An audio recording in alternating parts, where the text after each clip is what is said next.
चौथा पैगाम के तमाम दर्शकों का स्वागत है। शहर की सब्जी नीलाम मंडी में कोरोना प्रोटोकॉल का पालन नहीं किए जाने से व्यवस्थाएं चरमरा गई थी। वहीं अब प्रशासन ने ग्रीन और येलो कार्ड जारी कर एक नई व्यवस्था को शुरू किया है। शहर के खंडवा रोड स्थित सब्जी नीलाम मंडी को व्यवस्थित करने के उद्देश्य से इसे रेणुका कृषि उपज मंडी के विशाल प्रांगण में जिला प्रशासन द्वारा स्थानांतरित किया गया था, लेकिन लोगों की लापरवाही यहाँ भी जारी रही। कोरोना गाइडलाइन का पालन नहीं करने के चलते यहाँ पर अब एक नई व्यवस्था को अंजाम दिया जा रहा है। जिला प्रशासन और पुलिस प्रशासन ने मिलकर एक नई व्यवस्था को तैयार किया है, जिसमें ग्रीन और येलो कार्ड यहाँ आने वाले लोगों को दिए जाएंगे। इस व्यवस्था को लेकर विगत दिनों जिला कलेक्टर और पुलिस अधीक्षक ने मंडी परिसर का निरीक्षण किया। नई व्यवस्था की जानकारी देते हुए एसपी राहुल कुमार लोधा ने कहा कि मंडी में आने वाले लोगों को ग्रीन और येलो कार्ड जारी किए जाएंगे। साथ ही ऐसे लोगों को रोका जाएगा जो सिर्फ सब्जी खरीदने के बहाने यहाँ आते हैं। कल मेरे और कलेक्टर के द्वारा जो है वो शाम में कृषि उपज मंडी जाकर उसकी व्यवस्थाओं का मुआयना भी किया गया था। उसमें जगह हमारे पास में बहुत ज़्यादा है उनको जो है वहाँ पर काफ़ी कुछ डाइवर्सिफाई करने के लिए बोला भी गया और साथ साथ में एक व्यवस्था बनाई गई है ग्रीन एंड येलो पासेस के बारे में। वो कल से लागू हो जाएगी। आज वो पासेस भी जारी होंगे और कल से वो लागू भी हो जाएगा।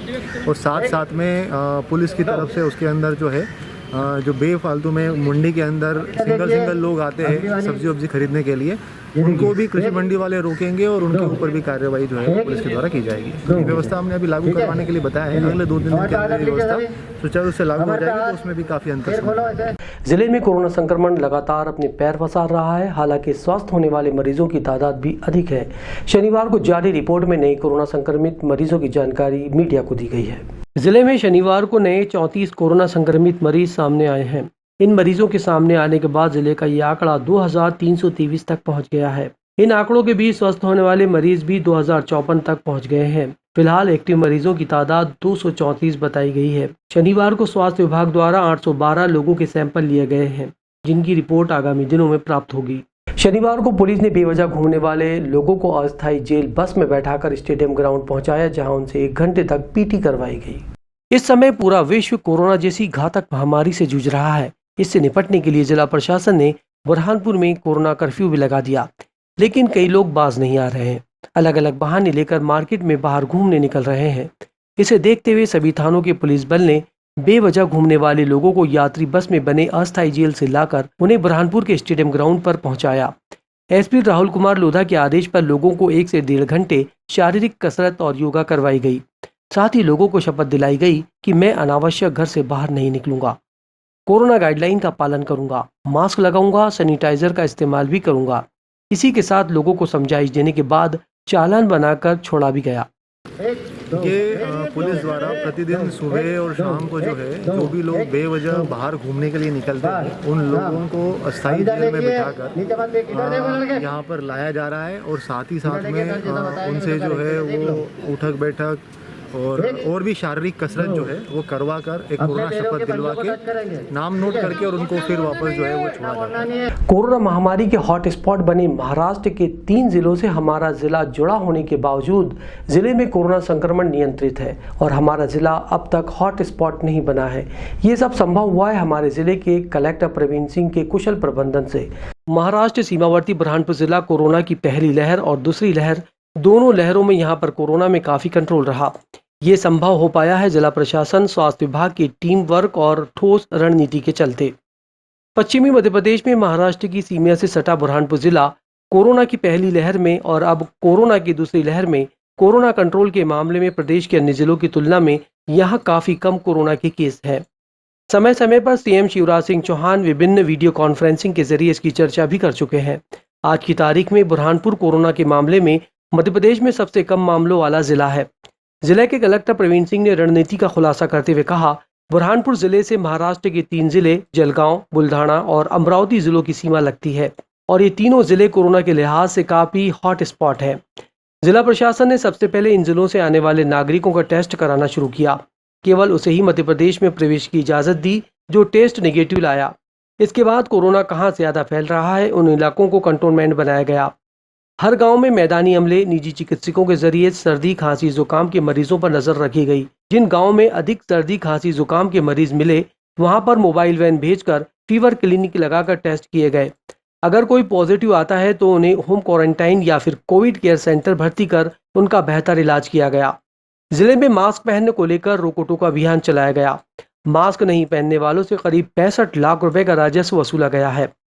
संक्रमित केसों को देखते हुए गांव में और शहरी क्षेत्रों में लॉकडाउन लगाए गए।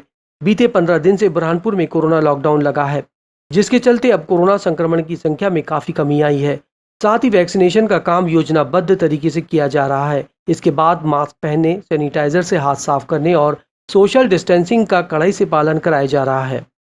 देखिए, कोविड पर नियंत्रण पाने के लिए सबसे पहले ये जरूरी है कि जिला प्रशासन दो बातों पर विचार करे कि कोविड का या कोरोना वायरस का इनफ्लो कहाँ से है और कोरोना वायरस की चेन कहाँ बन रही है। तो हमारे यहाँ चूँकि जिला महाराष्ट्र से लगा हुआ है, तो हमारे यहाँ कोविड का इनफ्लो जलगांव, बुल्ढाना, अमरावती इत्यादि हॉटस्पॉट जिलों की यात्रा करने से होता है। तो जिला प्रशासन ने काफ़ी समय पहले से ही, लगभग 1-1.5 महीने पहले से ही बॉर्डर के ऊपर RT-PCR टेस्ट कंपलसरी किया हुआ है। इससे लोगों की आवाजाही घट गई, काफ़ी घट गई। उससे बुरहानपुर जिले में कोविड का इन्फ्लो या कोरोना वायरस का इन्फ्लो जो है कम हुआ। नंबर 2, हमको ये पहचानना होगा कि कोरोना वायरस की चेन कहाँ बन रही है। तो इसके लिए हमको छोटे छोटे हॉटस्पॉट्स को पहचानना पड़ता है। तो जिला प्रशासन फीवर क्लिनिक का डाटा, OPD में कहाँ कहाँ के लोग सर्दी खांसी को दिखाने के लिए आए हैं, कहाँ पर लोग जो है प्राइवेट अस्पताल में भर्ती है, कहाँ पर गांव का हमारा जो सूचना तंत्र है वो बताता है सर गांव में जो है सर्दी खांसी के केसेस बढ़ रहे हैं। इसके अलावा जो हमारे गांव में प्रैक्टिस करने वाले डॉक्टर्स हैं उनसे भी हम लोग डेटा लेते हैं। उस सारी डेटा को एनालिसिस करके हम देखते हैं कि कौन सा ऐसा गाँव है जहाँ पर ILI सर्दी खांसी जुकाम के लक्षण वाले मरीज बढ़ रहे हैं। तो वो गाँव हमारा चिंता का विषय होता है। तो हम तत्काल वहाँ फीवर क्लिनिक मोबाइल लगाते हैं, डॉक्टर और नर्स को यहीं से ही भेजते हैं और वहाँ पर जाके हम लोगों की काउंसलिंग कर लेते हैं, लोगों को मास्क के बारे में बता देते हैं, जिन लोगों को दवाई की आवश्यकता होती है उनको दवाई दे देते हैं और लगता है कि जिसमें वास्तव में कोविड लाइक लक्षण हो फिर उसको हम कोविड केयर सेंटर में भी शिफ्ट करते हैं और उसका टेस्ट भी करते हैं। तो इस प्रकार प्रत्येक वो गाँव जहाँ कोरोना वायरस फैलने की संभावनाएं रहती है उस गाँव को हम चिन्हांकित कर लेते हैं और जहाँ जरूरत पड़ती है तो छोटे छोटे लॉकडाउन भी हम लोग लगा देते हैं।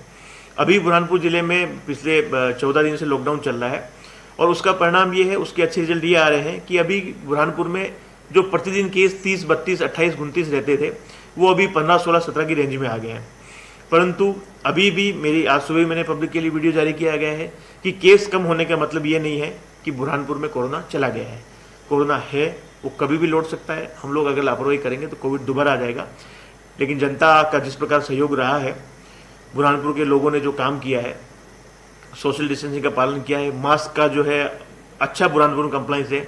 लगभग जिला प्रशासन 60 लाख से अधिक रुपए का चालान मास्क नहीं लगाने वाले लोगों पर काट चुका है। तो मास्क जितना हम लोग लगा के रखेंगे उतना ही बुरहानपुर मॉडल जो आगे सफल होता रहेगा। सर